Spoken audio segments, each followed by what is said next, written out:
अस्सलाम वालेकुम। आपको अपने चैनल पर खुश आमदीद कहती हूँ। सिकंदर अंकल बोला, मैं तुम्हारा ही इंतजार कर रहा था, दोपहर को जरा जल्दी आ जाना। ये कहते हुए सिकंदर अंकल ने जेब में रखे हुए नोट भी दिखाए और कहा, देखो मैं पैसे भी साथ ले आया हूँ। मैंने कहा, ठीक है, कोई बात नहीं। मैं और समरा आगे चल पड़ी। रास्ते में समरा ने मुझे समझाते हुए कहा, जैनब रहने दो, अगर पैसों की जरूरत है तो मुझसे उधार ले लो, लेकिन सिकंदर अंकल के पास मत जाना। मगर मैंने समरा की एक न सुनी। दोपहर तकरीबन 12 बजे आसपास कोई नहीं था। सिकंदर अंकल की मोटर सिर्फ चंद खेतों के फासले पर थी। मैं तेजी से वहां पहुंच गई। सिकंदर ने मुझे आते ही देख लिया और मेरी तरफ बढ़ आया। सिकंदर अंकल ने मुझे अपनी बाहों में लेने की कोशिश करते हुए कहा, जैनब, पैसे तो तुम्हें दे दूंगा, लेकिन पहले मुझे खुश कर दो। तुम्हारी जवानी और खूबसूरती देखकर किसी का भी दिल बदल सकता है। मैंने कहा, अंकल, मैंने तो तुमसे सिर्फ उधार पैसे मांगे थे, मैं तुम्हें वापस कर दूंगी, लेकिन तुम तो कुछ और ही करने के चक्कर में हो। अगर तुमने मेरे साथ ऐसा ही करना है तो फिर मैं तुम्हें पैसे वापस नहीं करूंगी।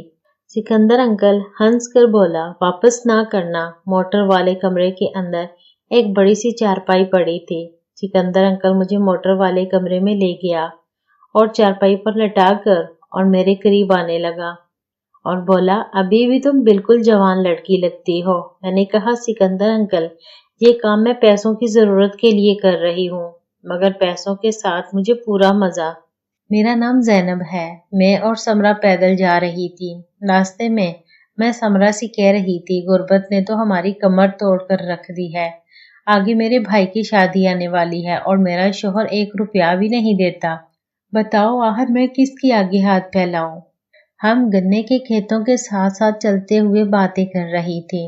आज हमें किसी के खेत में लहसुन की फसल से जड़ी बूटियां निकालने का काम करना था, इसलिए मैं भी दिहाड़ी पर जा रही थी। समरा ने मुझे तसल्ली देते हुए कहा, फिक्र न कर, 4 दिन काम कर लेंगे, फिर अच्छे कपड़े खरीद लेंगे। इतने में गन्ने के खेत में से सिकंदर हाथ में कदाल लिए बाहर आया। मैंने कहा, सिकंदर अंकल कैसे हैं? घर में सब खैरियत है? सिकंदर ने कदाल कंधे पर रखी, मूंछों को ताव दिया और बोला, सब ठीक है जैनब, तुम सुनाओ, कहाँ जा रही हो? मैंने जवाब दिया, मतलूब के लहसुन वाले खेत में जड़ी बूटियां निकालने जा रही हूँ। ये सुनकर सिकंदर अंकल बोला, अब हमारे घर काम पर क्यों नहीं आती? एक दिन आई थी, फिर दोबारा कभी नहीं आई। तुम्हारी आंटी भी तुम्हें बहुत याद करती है। मैंने कहा, कोई बात नहीं, कभी फिर काम हुआ तो आ जाऊंगी, अभी तो काम पर जा रही हूँ। मैं पहले अंकल सिकंदर के घर भी काम किया करती थी, इसलिए 2 मिनट बात करने के लिए रुक गई। समरा आगे निकल गई थी। सिकंदर अंकल ने पूछा, तुम्हारा शोहर कैसर काम पर जाता है, फिर तुम्हें जमींदारों के खेतों में मजदूरी करने की क्या जरूरत पड़ गई? मैंने आह भरते हुए कहा, क्या बताऊं अंकल, मेरा शोहर कैसर तो सारी कमाई पीने में उड़ा देता है, घर में एक पैसा भी नहीं देता। मेरे भाई की शादी है, मुझे पैसों की जरूरत है, कपड़े खरीदने हैं और घर के भी बहुत से अखराजात हैं। सिकंदर अंकल ने कहा, जैनब, परेशान ना हो, ये मसला मैं लम्हों में हल कर दूंगा। बस बताओ, कितने पैसे चाहिए? मैंने कहा, जब खर्च करने लगूंगी तभी अंदाजा होगा। बस किस्मत ही खराब है, मेरे घर वालों ने मेरी शादी ऐसे घर में कर दी जहां मेरी जिंदगी जहन्नुम बन गई। मेरे मैके वाले तो खुशहाल थे, मगर उन्होंने सिर्फ घर और खानदान देखा, लड़के को नहीं देखा कि वो नशा करता है। इतने में समरा काफी आगे जाकर कीकर के दरख्त के साए में खड़ी हो गई और आवाज दी, जैनब, आ जाओ, बहुत देर हो गई है। मैंने कहा, आ रही हूँ। सिकंदर अंकल ने जाते हुए कहा, जैनब, अगर कभी पैसों की जरूरत हो तो मुझे फोन कर देना। मैंने जवाब दिया, ठीक है। ये कहकर मैं आगे बढ़ गई। जब मैं समरा के पास पहुंची तो मैंने खुश होकर कहा, देख, काम बन गया। सिकंदर अंकल बहुत अच्छे आदमी हैं, कह रहे थे कि अगर पैसों की जरूरत हो तो फोन कर देना, आहिस्ता आहिस्ता काम करके रकम वापस कर देना। समरा फौरन बोली, सिकंदर बहुत रंगीन मिजाज आदमी है। सिकंदर तुम्हें मुफ्त में पैसे नहीं देगा, या तो तुम्हें खुश करने की बात करेगा या फिर तुमसे अपने घर का काम करवाएगा। हर औरत पर बुरी नजर रखता है, मुझे यकीन है सिकंदर ने तुम्हें भी उसी नजर से देखा होगा। मैंने कहा ऐसा मत कह, सिकंदर अंकल बहुत अच्छे हैं। समरा बोली तुम देख लेना, मुझे सबका पता है, लेकिन शुक्र है कि मैंने अपनी इज्जत बचा कर रखी है, किसी के हाथ नहीं लगी। मैंने कहा इसमें कौन सी बड़ी बात है, अगर कोई इतने पैसे देगा तो बदले में कुछ ना कुछ तो चाहेगा ही। समरा ने हैरत से मेरी तरफ देखा और बोली अच्छा, सिकंदर जो मांगेगा तुम दे दोगी? मैंने जवाब दिया हाँ, इसमें कौन सी बड़ी बात है, मेरा शौहर भी यही सब करता है, लेकिन देता कुछ नहीं। अगर उसके साथ थोड़ी देर हंसी मजाक या रोमानवी अंदाज में वक्त गुजार लूं तो क्या फर्क पड़ जाएगा, कम से कम चंद पैसे तो मिल जाएंगे। समरा ने फौरन मेरे मुंह पर हाथ रखा और बोली ज़ैनब तुम तो बड़ी बेशर्म हो गई हो। मैंने कहा समरा मेरी बहन, बेशर्म ना बनूं तो ये दुनिया जीने नहीं देती। सीधी सादी औरत को भी लोग सुकून से नहीं रहने देते। कोई बात नहीं, वक्त हमेशा एक जैसा नहीं रहता, देखते हैं आगे क्या होता है। मेरी सास की बातें और ताने तो वैसे भी रोज सुनने पड़ते हैं। हालांकि मेरे मैके वालों ने जहेज में पूरा घर भर दिया था और आज भी साल में न जाने कितनी चीजें भेजते रहते हैं, लेकिन फिर भी मेरी सास की ख्वाहिशें खत्म होने का नाम नहीं लेती।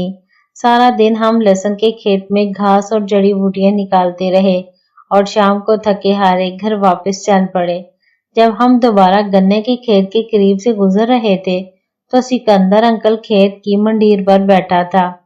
हमें देखकर बोला वक्त पर छुट्टी कर लिया करो ज़ैनब, आज तो तुम लोग बहुत देर से घर जा रहे हो। मैंने कहा कोई बात नहीं, काम तो करना ही था, घर जाकर भी सास कुछ न कुछ काम करवा ही लेगी। सिकंदर अंकल ने पूछा ज़ैनब तुमने ये तो बताया ही नहीं कि तुम्हें कितने पैसे चाहिए। मैंने कहा जरूरत तो है, मैं घर जाकर आपको फोन करती हूँ। मैं खामोशी से चलती रही क्योंकि समरा मेरे साथ थी। समरा नहीं चाहती थी कि मेरा सिकंदर अंकल से कोई ताल्लुक या लेन देन हो, लेकिन मैं मजबूर थी, मुझे पैसों की सख्त जरूरत थी। मेरे भाई की शादी में सिर्फ 10 दिन बाकी रह गए थे और इतने कम वक्त में मजदूरी करके मैं कितने पैसे जमा कर लेती। यही सोचकर मैंने अपने दिल में फैसला बदल लिया। घर जाकर मैंने सारे काम निपटाए और रात को सबसे छुप कर सिकंदर अंकल को फोन किया। मैंने कहा मुझे तकरीबन 20,000 रुपए दे दें, मैं काम करके आहिस्ता आहिस्ता वापस कर दूंगी, बस किसी को इस बात का पता ना चले, ना मैं किसी को बताऊंगी।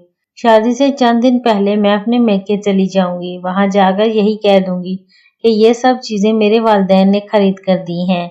सिकंदर अंकल ने कहा ठीक है, पैसे तो मिल जाएंगे, लेकिन ये बताओ कल कितने बजे मेरे पास आओगी? मैंने जवाब दिया कल दोपहर को आ जाऊंगी, उस वक्त वहां कोई नहीं होगा, किसी को खबर भी नहीं होगी। ये कहकर मैंने फोन बंद कर दिया। अगली सुबह मैं फिर काम पर जाने के लिए तैयार हो गई। मेरे शौहर कैसर ने कहा चंद दिन और काम कर लो, फिर शादी में जाना है। मेरे पास इस वक्त पैसे नहीं हैं, ठेकेदार ने भी अभी उधार देने से इनकार कर दिया है। मैंने कहा कोई बात नहीं, जितने हैं उन्हीं से गुजारा कर लूंगी। वो मिस्त्रियों के साथ अपने काम पर चला गया और मैं भी समरा के साथ पानी की बोतल और खाने का डिब्बा थैले में रख कर लहसुन के खेत की तरफ रवाना हो गई। मेरी सास घर ही रह गई थी और मैं मजदूरी के लिए जा रही थी। अभी मैं गन्ने के खेत के पास पहुंची ही थी कि सिकंदर अंकल फिर सामने खड़ा था। वो बोला मैं तुम्हारा इंतजार कर रहा था, दोपहर को जरा जल्दी आ जाना। ये कहते हुए सिकंदर अंकल ने जेब में रखे हुए नोट भी दिखाए और कहा देखो मैं पैसे भी साथ ले आया हूँ। मैंने कहा ठीक है, कोई बात नहीं। मैं और समरा आगे चल पड़ी। रास्ते में समरा ने मुझे समझाते हुए कहा ज़ैनब रहने दो, अगर पैसों की जरूरत है तो मुझसे उधार ले लो, लेकिन इस आदमी के पास मत जाना। समरा बार बार मुझे रोक रही थी मगर मैंने समरा की एक न सुनी। दोपहर तकरीबन 12 बजे आसपास कोई नहीं था। मैंने समरा से कहा तुम यहीं थोड़ी देर आराम करो, मैं पैसे लेकर अभी वापस आती हूँ। सिकंदर अंकल की मोटर सिर्फ चंद खेतों के फासले पर थी। मैं तेजी से वहां पहुंच गई। सिकंदर ने मुझे आते ही देख लिया था और मेरी तरफ बढ़ आया। जब मैं सिकंदर के करीब पहुंची तो मेरे चेहरे पर अभी भी दुपट्टा था। उसने मुझे अपनी बाहों में लेने की कोशिश करते हुए कहा ज़ैनब पैसे तो तुम्हें दे दूंगा, लेकिन पहले मुझे खुश कर दो। तुम्हारी जवानी और खूबसूरती देखकर किसी का भी दिल बदल सकता है। میں نے کہا ذرا شرم کرو، تم عمر میں مجھ سے بہت بڑے ہو، میں یہ سب کیسے کر سکتی ہوں؟ سکندر بولا، نہیں، تمہیں میری بات ماننی پڑے گی، چاہے میں بوڑھا ہوں یا جوان، تم مجھے یوں انکار کر کے میری بے عزتی کر رہی ہو۔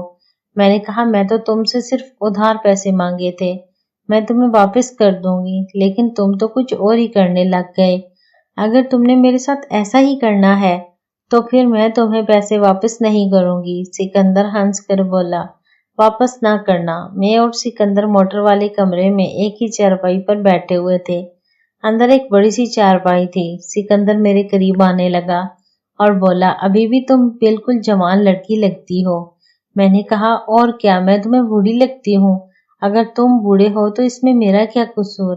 میں ہنسی مذاق میں اس سے باتیں کرتی رہی اور سکندر بھی مجھ سے محبت بھری باتیں کرنے لگا۔ میرا بھی دل کچھ نرم پڑ گیا۔ میں نے نہ سکندر انکل کو کچھ کہا اور نہ ہی روکا۔ پیسوں کی ضرورت میرے ذہن پر حاوی تھی، اس لیے میں خاموش رہی۔ سکندر کبھی میرا ہاتھ پکڑتا، کبھی محبت سے میرے قریب آتا اور میں بھی اس کے ساتھ رومانوی انداز میں پیش آتی رہی۔ کچھ دیر بعد سکندر تھک گیا اور کہنے لگا، میں واقعی تم سے بہت خوش ہوں، اسی طرح کبھی کبھی مجھ سے ملتی رہا کرو۔ میں نے کہا، ٹھیک ہے، جب تم کہو گے آ جاؤں گی، لیکن بار بار جلدی جلدی مت بلایا کرو، ورنہ لوگوں کو شک ہونے لگے گا۔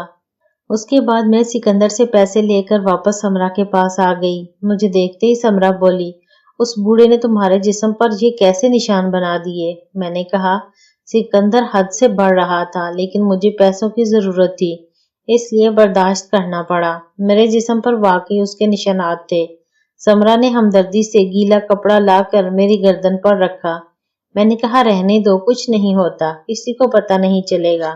مجھے پیسوں کی ضرورت تھی، اس لیے سب برداشت کرنا پڑا، ورنہ میں کبھی ایسے آدمی کے قریب بھی نہ جاتی۔ سمرا نے کہا، زینب، مجبوری انسان سے بہت کچھ کروا دیتی ہے، لیکن ذرا احتیاط سے رہنا۔ تمہارا شوہر کیسر بہت خطرناک آدمی ہے، اگر اسے پتہ چل گیا تو کیسر تمہیں مار ڈالے گا۔ میں نے جواب دیا، کوئی بات نہیں، ابھی تو اپنی ضرورت پوری کر لو۔ میرے بھائی کی شادی بھی خیریت سے ہو گئی۔ اس کے بعد سکندر مجھے فون کرنے لگا اور پوچھتا، اب کب آؤ گی؟ میں نے کہا، ابھی نہیں، ابھی تو شادی سے واپس آئی ہوں، بہت تھکی ہوئی ہوں، 4 دن کام کر لینے دو، پھر وقت نکال کر آؤں گی۔ لیکن سکندر بس ضد رہتا۔ سکندر کہتا، میں تمہیں اور بھی پیسے دوں گا، تم نے مجھے خوش کیا ہے، اسی لیے تم مجھے بہت اچھی لگتی ہو۔ میں نے کہا، ٹھیک ہے، آ جاؤں گی۔ ایک دن دوپہر کے وقت میں پھر سکندر کی موٹر پر گئی۔ سکندر نے مجھے 5,000 روپے دیے، جن سے میں نے گھر کا سودا سلف خرید لیا۔ اس کے بعد بھی سکندر اسی طرح مجھے پیسے دیتا رہا اور میں سکندر سے فون پر باتیں کرتی رہی۔ سکندر انکل مجھ پر اتنا خوش تھا کہ میرے لیے ہر چیز کرنے کو تیار رہتا تھا۔ میں بھی سکندر سے بات کر کے خوش ہو جاتی تھی۔ ایک دن میرا شوہر کیسر پی کر گھر میں لیٹا ہوا تھا۔ اسی دوران میرے فون پر سکندر کا کال آیا۔ میں نے فون اٹھایا تو سکندر کہنے لگا، ہمیں ملے ہوئے 1 مہینہ ہو گیا ہے، کسی دن وقت نکال کر مل جاؤ، اب تمہارے بغیر دل نہیں لگتا۔ میں نے کہا، فکر نہ کرو، جیسے ہی مجھے وقت ملا میں آ جاؤں گی۔ مجھے یہ معلوم نہیں تھا کہ میرا شوہر کیسر جاگ رہا ہے۔ میں نے سمجھا کیسر سو رہا ہوگا، لیکن اس دن کیسر نے کم پی تھی اور کیسر میری ساری باتیں سن رہا تھا۔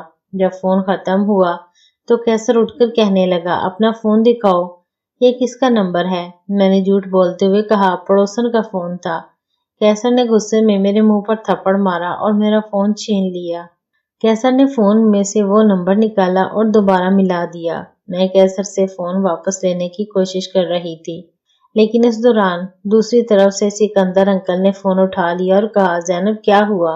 یہ سن کر میرے شوہر نے پوچھا، تو کون ہے؟